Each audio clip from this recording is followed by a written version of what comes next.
Hello and welcome back to Old Charles, the channel where we uncover the stories and secrets in your pocket change. Today, we're tackling a question I get asked more than almost any other.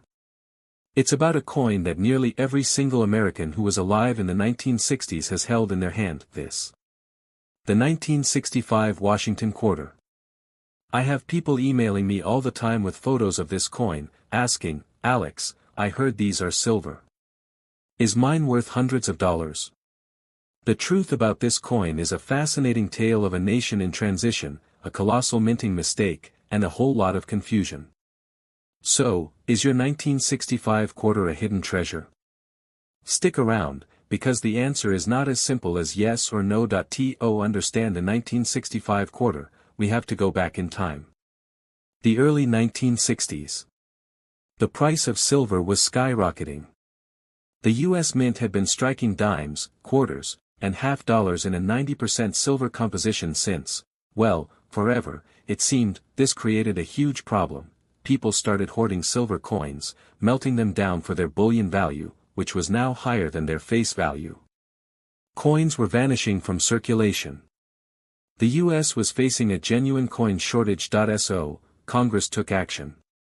The Coinage Act of 1965 was a monumental shift. For dimes and quarters, they removed the silver entirely. Starting in 1965, these coins were now made of a clad composition, see that? A copper core with copper nickel on the outside. This new, clad, coin had no intrinsic silver value. The goal was to stop the hoarding and get coins back into people's pockets. And it worked. So, let's answer the big question head-on. A standard 1965 quarter is not a silver coin. How can you tell for sure without a fancy test? The easiest way is the edge check. Look. A silver quarter has a solid, uniform silver edge. No copper line, and here is the 1965 clad quarter. See that stripe of copper? That's the dead giveaway. It's like a neon sign saying, "I am not silver." A standard 1965 quarter, in circulated condition, is worth exactly 25 cents for its metal content. Its value is face value, but wait, the story gets more interesting. If you're a coin nerd like me, you might be looking at this 1965 quarter and thinking, where's the mint mark? That's right. From 1965 through 1967, in an effort to discourage collectors from hoarding the new coins, the U.S. Mint removed the mint marks from all coins. No P for Philadelphia, no D for Denver. So, all 1965 quarters were struck at both mints, but you can't tell them apart. Over 1.8 billion of these quarters were made in 1965 alone. They are one of the most common coins of the 20th century. Okay, so if the regular ones are so common, why all the hype? Why do people think they have a fortune? This is where we get to the exception. The needle in the haystack. The thing that keeps coin collectors up at night. In the mid-1960s, the mints were transitioning from the old silver planchets to the new clad ones. And in the chaos, a tiny number of silver planchets from 1964, meant to be destroyed, got stuck in the bins and were fed into the presses in 1965. This resulted in a 1965 quarter struck on a 90% silver 1964 planchet. This is the legendary 1965 silver quarter. It is a monumental error coin. Think about it. It has the 1965 date, but it's made of the old silver composition. It will have a solid silver edge, just like this. It weighs slightly more, 6.25 grams instead of 5.67 grams. And it will have a different, almost ringing sound when you tap it. Now, before you run to your coin jar, you need to know this: these coins are exceedingly rare. We're talking a few dozen known to exist, maybe 100. They are worth a fortune. Yes, you are looking at that correctly. A genuine 1965 silver quarter can be worth 5 figures in high grade. Because of this, there are a lot of fakes out there. People will sometimes try to plate a normal 1965 quarter with silver to fool the edge test. So, you need to do more than just look at the edge. A precise gram scale is your best friend here. Silver is not magnetic. The clad coin will have a slight pull, this takes practice, but the sound is unmistakable that if your coin passes all these tests, especially the weight, you must get it certified by a professional grading service like PCGS or NGC. Do not try to sell it raw. Authentication is everything. Now, let's say your 1965 quarter isn't silver, but it still looks a little weird.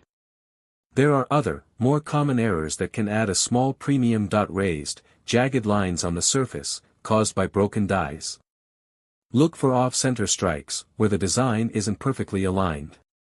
Even a well-struck example on a full, sharp planchet can be desirable to collectors building high-grade sets. Something like this might be worth a few dollars to the right collector. It's not life-changing money, but it's more than 25 cents, so, let's recap. The vast majority of 1965 quarters are common, clad coins worth 25 cents. They are a piece of history, marking the end of an era for silver coinage, but the legend of the 1965 silver quarter is real. It's one of the great modern rarities. So, the next time you get a 1965 quarter in your change, give it a quick edge check.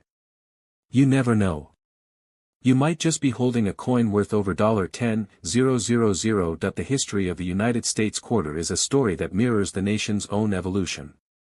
It's a tale of changing designs, shifting compositions, and a journey from a precious metal coin for commerce to a ubiquitous piece of currency and a canvas for American art and history. The quarter's story begins with the Coinage Act of 1792, which established the U.S. Mint and the American dollar. The quarter dollar, or 25-cent piece, was defined as a coin containing 1/4 the silver of a dollar. Christian Gobrecht's design became one of the longest-running in U.S. coinage.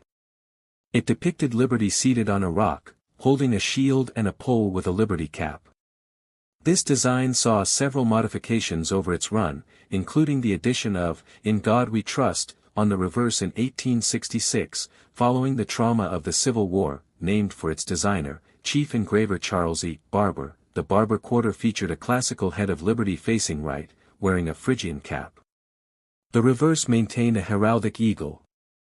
While widely criticized for being uninspired, due to a highly public and disappointing design competition, it was minted in large numbers and is a common series for collectors today. A dramatic shift occurred in 1916 with Herman Atkins McNeil standing Liberty design.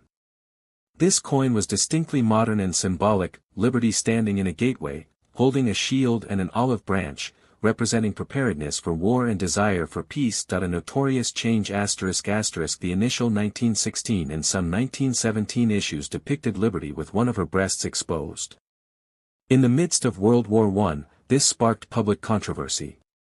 The design was modified in 1917 to cover her chest with chain mail. Key date ***. The 1916 Standing Liberty quarter is one of the key rarities of the 20th century, with a tiny mintage, making it extremely valuable today. In 1932, to mark the 200th anniversary of George Washington's birth, a new quarter was introduced. Designed by sculptor John Flanagan, it replaced the allegorical figure of Liberty with the first president's portrait. The original design, 1932 to 1998 ***. This classic design featured a left-facing profile of Washington on the obverse and a majestic eagle with outstretched wings on the reverse. It was intended to be a one-year commemorative but was so popular it became the standard design. A compositional revolution, the clad coin, 1965 present ***. The most significant event in the modern quarter's history was the Coinage Act of 1965. Due to a silver shortage and hoarding, the U.S. Mint eliminated silver from dimes and quarters. The traditional 90% silver composition was replaced with a clad sandwich of copper-nickel layers over a pure copper core. This is why any quarter dated 1965 or later has a copper edge. The 1965 to 1967 no mint mark era ***. To further discourage collecting and hoarding,